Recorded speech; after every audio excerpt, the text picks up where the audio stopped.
దైవశక్తి అవసరమై ఉన్నది, దైవాత్మ అవసరమై ఉన్నది కనుక ప్రియులారా మనకి కూడా పరిశుద్ధాత్మతో మనము నింపబడాలి. దేవునికి స్తోత్రం, దేవునికి స్తోత్రం. ప్రియులారా జాగ్రత్తగా చూసినట్లయితే పరిశుద్ధాత్మ మన మీదకి వచ్చినప్పుడు మనం శక్తిని పొందుకుంటాం, మంచిదే. మనందరికీ ఒక ప్రశ్న, ఏంటి ప్రశ్న అంటే పరిశుద్ధాత్మ మన మీదకి వచ్చినప్పుడు మనం శక్తిని పొందుకుంటాము, మంచిదే. అయితే పరిశుద్ధాత్మ మన మీదకి రానప్పుడు మన పరిస్థితి ఏంటి? పరిశుద్ధాత్మ మన మీదకి వస్తే మనం శక్తిని పొందుకుంటాము, పరిశుద్ధాత్మ మన మీదకి రానప్పుడు మన పరిస్థితి ఏంటి? ఆలోచన చేసాం ఎప్పుడైనా?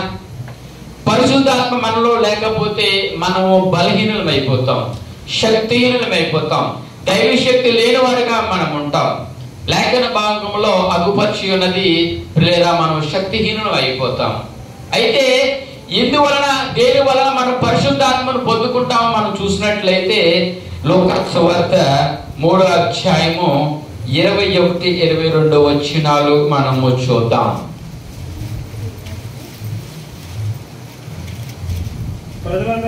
ప్రజలందరూ బాప్తిసం పొందినప్పుడు యేసు కూడా బాప్తిసము పొంది ప్రార్థన చేయుచుండగా ఆకాశము తెరవబడి పరిశుద్ధాత్మ శరీర ఆకారముతో పావురం వలె ఆయన మీదకి దిగి వచ్చెను. అప్పుడు నీవు నా ప్రియ కుమారుడువు, నీ యందు నేను ఆనందించున్నానని ఒక శబ్దము ఆకాశము నుండి వచ్చెను. దేవునికి స్తోత్రం, దేవునికి స్తోత్రం. ప్రియులారా యేసు ప్రభువారు పరిశుద్ధాత్మతో ఆయన కన్యమరియ గర్భాన జన్మించి ఉన్నారు. 30 సంవత్సరాలు ఈ లోకంలో జీవించిన ఆయన ఆ యొక్క 30 సంవత్సరాల నాట ఆయన ఎర్దారి నదిలో యోహాను బాప్తిసం ఇచ్చి యోహాను గారిచే ఆ యొక్క బాప్తిసం తీసుకున్నప్పుడు, నీటి బాప్తిసం తీసుకున్నప్పుడు పావురం వలె ఆ యొక్క పరిశుద్ధాత్మ పావురం శరీరాన్ని దాల్చి ఆయన మీదకి వచ్చినట్లుగా, ఆయన మీద వాలినట్లుగా మనం చూస్తా ఉన్నాం. దేవునికి స్తోత్రం, దేవునికి స్తోత్రం. దీన్ని బట్టి మనకేం అర్థం అవుతుందంటే ప్రియులారా మన పాత జీవితము, మన రోత జీవితం అంతా కూడా విడిచిపెట్టి మనము బాప్తిస సాక్ష్యంలోనికి రావాలి. సంఘ క్రమాన్ని అనుసరించి తండ్రి కుమార పరిశుద్ధాత్మ నామములో సంఘ క్రమాన్ని అనుసరించి దైవజనులచే అభిషేకించబడిన దైవజనులచే ఎప్పుడైతే నీటి బాప్తిసంలోనికి మనం వస్తామో ఆ క్షణం నుండి మనలో పరిశుద్ధాత్ముడు పనిచేస్తాడు. దేవునికి స్తోత్రం.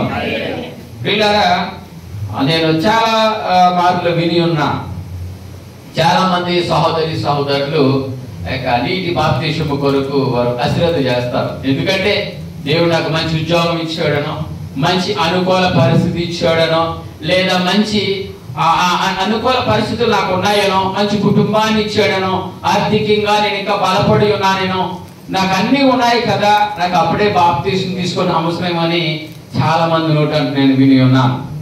ప్రియులారా మనం చదవబడిన లేఖన భాగంలో చూసినట్లయితే పరిశుద్ధాత్మ మనం పొందుకోవాలి అని అంటే, లేదా పరిశుద్ధాత్మతో మనం నింపబడాలంటే మొదటి దీంట్లోకి రావాలి, బాప్తిసం, నీటి బాప్తిసంలోనికి, బాప్తిస సాక్ష్యంలోనికి మనము రావాలి. ప్రియులారా ఇంకా ఎవరైనా సరే అటు రీతిగా ఆలస్యం చేస్తున్నట్లయితే, ఒకవేళ మనమనే కాదు, మన స్నేహితులు కావచ్చు, మన బంధువులు కావచ్చు, లేదా మన సన్నిహితులు కావచ్చు, ఎవరైనప్పటికీ కూడా మనము దేవుని యొక్క మాటల ద్వారా ఆయన జనన మరణ పునరుద్ధాలను వారికి వివరిస్తూ రక్షణ మార్గంలో తీసుకొచ్చే బాధ్యత దేవుడు మనకి ఇచ్చి ఉన్నారు. అలనాడు 12 మంది శిష్యులకి ఈ యొక్క సువార్త, ఈ యొక్క సిలువ సువార్త ప్రపంచమంతా చాటి చెప్పడానికి, ప్రపంచమంతా ఆ యొక్క సంఘాన్ని సువార్త సాటి చెప్పడానికి, అలాగే సంఘ విస్తరణ జరిపించడానికి వారి యొక్క బుధ స్కంధాల మీద ఏ విధంగా దేవుడు ఇచ్చి ఉన్నారో రక్షణ పొందిన మనందరి మీద కూడా ఈ దినాన ఎవరైతే బాప్తిస సాక్షుల్లోకి రాలేదో వాళ్ళందరినీ కూడా బాప్తిసంలో సాక్షిలో తీసుకొచ్చే బాధ్యత దేవుడు మన మీద ఇచ్చి ఉన్నారు. దేవునికి స్తోత్రం. మొట్టమొదటిగా మనము పరిశుద్ధాత్మ మనలో నింపబడాలంటే, పరిశుద్ధాత్మ మనలోనికి రావాలంటే మొదట మనము సంఘ క్రమాన్ని అనుసరించి తండ్రి కుమార పరిశుద్ధాత్మ నామంలో నీటి బాప్తిసంలోనికి మనము రావాలి. రెండోదిగా మనం చూసినట్లయితే అపోస్తుల కార్యాలు 2వ అధ్యాయము 1 నుండి 14 1 నుండి 4 వచనాలు. పెంతెకొస్తు పండుగ దినము వచ్చినప్పుడు అందరూ ఒక చోట కూడియుండిరి. అప్పుడు వేగముగా వీచు బలమైన గాలి వంటి ఒక ధ్వని ఆకాశము నుండి అకస్మాత్తుగా వారు కూర్చుని ఉన్న ఇల్లంతయు నిండెను. మరియు అగ్ని జ్వాలల వంటి నాలుకలు విగారింపబడినట్లుగా వారికి కనబడి వారిలో ఒకరినొకరు వ్రాలగా అందరూ పరిశుద్ధాత్మ నిండిన వారే. ఆ ఆత్మ వారి వాక్శక్తి అనుగ్రహించిన కొలది అన్య భాషలతో వారు మాట్లాడసాగిరి. దేవునికి స్తోత్రం, దేవునికి స్తోత్రం. ప్రియులారా, ఈ చదవబడిన వాక్య భాగంలో మనం చూసినట్లయితే 120 మంది వీళ్ళందరూ కూడా ఒక మేడ గదిలో నుంచి ప్రార్థన చేస్తా ఉన్నారు. ఎవరు ఈ 120 మంది అని మనం చూసినట్లయితే 12 మంది శిష్యులైతే కొంతమంది దేవుని వెంబడించిన వారు ఉన్నారు, కొంతమంది దేవుని పరిచర్య చేసిన వారు ఉన్నారు, కొంతమంది అయితే వారితో నడిచిన వారు కూడా ఉన్నారు. వీళ్ళందరూ కలిసి ఈ యొక్క 120 మంది కూడా ఒక మేడ గదిలో ఉండి ప్రార్థన చేస్తా ఉన్నారట. ప్రియులారా, ఏంటి ఆ మేడ గదిని మనం చూసినట్లయితే యేసు ప్రభు వారు ఆ యొక్క చివరి రాత్రి శిష్యులతో వారు సహవాసం చేస్తున్నారో అదే మేడ గది. యేసు ప్రభు వారు ఆ యొక్క చివరి దినాన ఆ యొక్క పస్కా విధులు సిద్ధపరిచి ఉన్నారో అదే మేడ గది.